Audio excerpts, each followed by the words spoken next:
আমাদের বিশিষ্ট আলেমদ্বীন এবং শিক্ষাবিদ ডক্টর মাওলানা মোহাম্মদ আনোয়ার হোসেন হুজুর আছে। আমরা হুজুর আমাদের যে এখানে ত্রাণ সামগ্রীগুলো আমাদের গোসি কমিটির পক্ষ থেকে প্রস্তুত করা হয়েছে সেটা দেখে আমাদের দর্শক উদ্দেশ্য যদি আপনার অনুভূতিটা বলতেন। জি, আসসালামু আলাইকুম রহমতুল্লাহি ওয়া বারাকাতুহু। সম্মানিত দর্শক শ্রোতা সকলকে মোবারকবাদ। বিশেষ করে আমরা আরবি কনভেনশন সেন্টার ক্যাম্পাসে অবস্থিত তৈয়বিয়া খায়রুল বাশর জামে মসজিদে জুমার নামাজ আদায় করলাম। জুমার আদায় শেষে আমি মুসল্লিদেরকে নিয়ে আমাদের আরবি কনভেনশন সেন্টারে গৌসে কমিটি বাংলাদেশ চট্টগ্রাম মহানগর শাখার ব্যবস্থাপনায় এই ত্রাণ সামগ্রী রিসিভ এবং বিতরণ কার্যক্রমের জন্য এটাকে মূল সেন্টার হিসেবে ওপেন করা হয়েছে। আমরা আরবি কনভেনশন সেন্টার পরিদর্শন করলাম মুসল্লিদেরকে নিয়ে। আসলে এখানকার দৃশ্য দেখে আমি নিজেও অভিভূত হয়েছি যে আজ এক সপ্তাহ পর্যন্ত এখানে কর্মযজ্ঞ চলছে। আমাদের ভাইরা ত্রাণ সামগ্রী রিসিভ করেছেন বিভিন্ন এলাকা থেকে। পানি, চিড়া, শুকনো খাবার, কাপড় চোপড় এখানে স্বেচ্ছায় এনে আমাদের ত্রাণ তহবিলে দান করে যাচ্ছেন। তো আমি যারা আমাকে লাইভে দেখছেন এবং শুনছেন, আমি মুসল্লিদেরকে সঙ্গে নিয়ে আপনাদের সাথে একটি ফরিয়াদ জানাবো।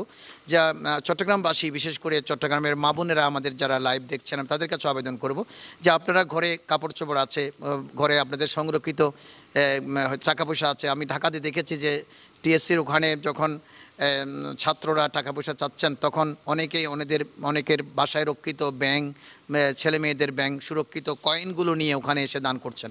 আমি আমাদের মা বোনদের কাছে, বিশেষ করে যারা দানবীর মানুষ, যারা সাধারণত যাদের তৌফিক আছে, তাদের কাছে একটি আবেদন জানাবো যে গৌসে কমিটি বাংলাদেশ একটা নিবেদিত প্রাণ সংগঠন। এটা গৌসে জামান হুজুর তৈয়ব শাহ হুজুর কেবলা প্রতিষ্ঠা করেছিলেন 1986 সালে। তিনি প্রতিষ্ঠা করবার পর থেকে এই সংগঠন মানবতার জন্য কাজ করে যাচ্ছে। করোনাকালীন সময়ে আপনারা দেখেছেন সার্বক্ষণিক ইনারা মানুষের পাশে ছিল, অসুস্থ মানুষের পাশে, মৃত মানুষের পাশে ইনারা ছিলেন। এখন বারবার যখন যে আপনার সীতাকুণ্ডে অগ্নি দুর্গত এলাকায় আপনারা দেখেছেন বিএমটিপিতে যখন আগুন লেগেছে, প্রাণ বাজি রেখে গৌসে কমিটির কর্মীরা ঝাঁপিয়ে পড়েছেন।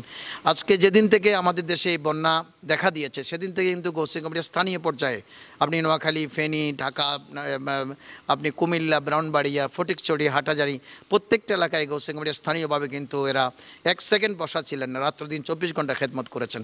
চট্টগ্রাম মহানগর শাখায় আমাদের যোগ্য নেতৃত্ব রয়েছে, বিশেষ করে আমাদের তস্কির ভাই মহানগর কমিটির সভাপতি এবং বর্তমান সেক্রেটারি, বিশিষ্ট দানবীর এবং বিশিষ্ট ব্যবসায়ী জনাব মৌলানা মোহাম্মদ আবদুল্লাহ সাহেব, ইনাদের নেতৃত্বে চট্টগ্রাম মহানগর শাখা পরিচালিত হয়। এখানে আপনাদের দানের টাকা, প্রত্যেকটি টাকা যথাস্থানে পৌঁছবে তাতে এক বিন্দু পরিমাণ সন্দেহ নেই। আমি একজন আলেম হয়ে, একজন মসজিদের খতিব হয়ে, একজন কলেজের শিক্ষক হয়ে আমি আপনাদেরকে সেই নিশ্চয়তা দিতে পারি।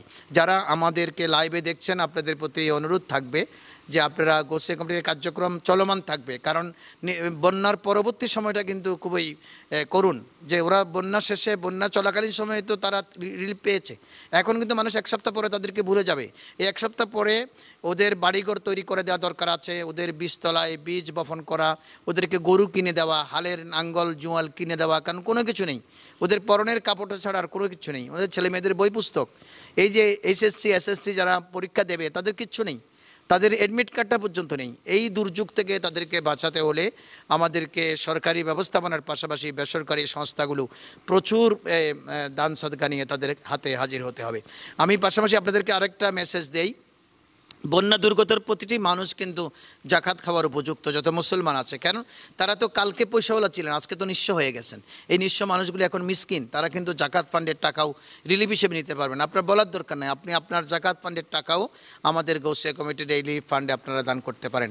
আপনাদের প্রতি আবেদন থাকবে যে আপনারা আপনাদের টাকা পয়সা, আপনাদের কাপড় চোপড় বা আপনাদের ত্রাণ সামগ্রী নিজেও কিনে দিতে পারেন। পানি, তারপরে আপনি পানি বিশুদ্ধকরণ ট্যাবলেট, কিছু জরুরি ঔষধ, এগুলো আপনারা দিতে পারেন। আর কিছু স্যালাইন আমাদের এগুলো দরকার, কিছু মশার কয়েল এগুলো দরকার, আপনারা নিজে কিনে দিতে পারেন। কিনে এনে আপনারা আরবি কনভেনশন সেন্টার বদ্দারাটে, আপনারা জানেন এটা এই আগের পুরাতন ফেপসির অপোজিট সাইডে এই আরবি কনভেনশন সেন্টার একটা বিশাল কমিউনিটি সেন্টার। এই কমিউনিটি সেন্টারে আমাদের এই ত্রাণ সামগ্রী রিসিভ কার্যক্রম পরিচালিত হচ্ছে, আপনারা এখানে এসে দিতে পারবেন। গৌসে কমিটির ভাইরা রাত দিন কষ্ট করে এগুলো প্যাকেটিং করা হচ্ছে, আপনারা ইতিমধ্যে দেখেছেন। এখনও আপনাদেরকে ঘুরে ঘুরে দেখানো হবে। প্রায় 14 থেকে 16 রকমের আইটেম একটি বস্তাতে ঢোকা হয়েছে এবং সেই বস্তা কালকে কিন্তু ত্রাণ সামগ্রী বিতরণ শুরু হবে। ইনারা বিভিন্ন স্পটে আমাদের কর্মীরা গাড়ি নিয়ে চলে যাবে। আপনারা গৌসে কমিটির সাথে থাকুন, ইনশাআল্লাহ আপনাদের এই দানের টাকা গরিবদের হাতে পৌঁছে যাবে। কারণ আমি এককভাবে দিতে গেলে হয়তো আমি 1000 টাকা দেবে, 1000 টাকা নিয়ে যদি আমি ফেনীতে যাই, আমার গাড়ি ভাড়া থাকা খাওয়াতেই কিন্তু 1000 টাকা শেষ হয়ে যাবে, আমি দিতে পারবো না। এই জন্য এই ক্ষুদ্র ক্ষুদ্র প্রয়াসগুলো আমরা চাচ্ছিলাম যে গৌসিয়া কমিটির মাধ্যমে গেলে আপনি একটা ধর্মীয় সংস্থা আপনাদের কাছে নিয়ে যাবে এবং এই ধর্মীয় সংস্থা সঠিকভাবে এগুলো বিলি করবে। আশা করি এই বিষয়টি আপনারা বিবেচনায় নেবেন, গৌসিয়া কমিটির এই কার্যক্রমকে সার্থক করবেন। সকলের সহযোগিতা কামনা করছি। ইনশাআল্লাহ আবারও আপনাদের সাথে দেখা হবে। সকলে দোয়া করবেন। আসসালামু আলাইকুম রহমতুল্লাহি ওয়া বারাকাতুহু। জি হুজুরকে অসংখ্য ধন্যবাদ।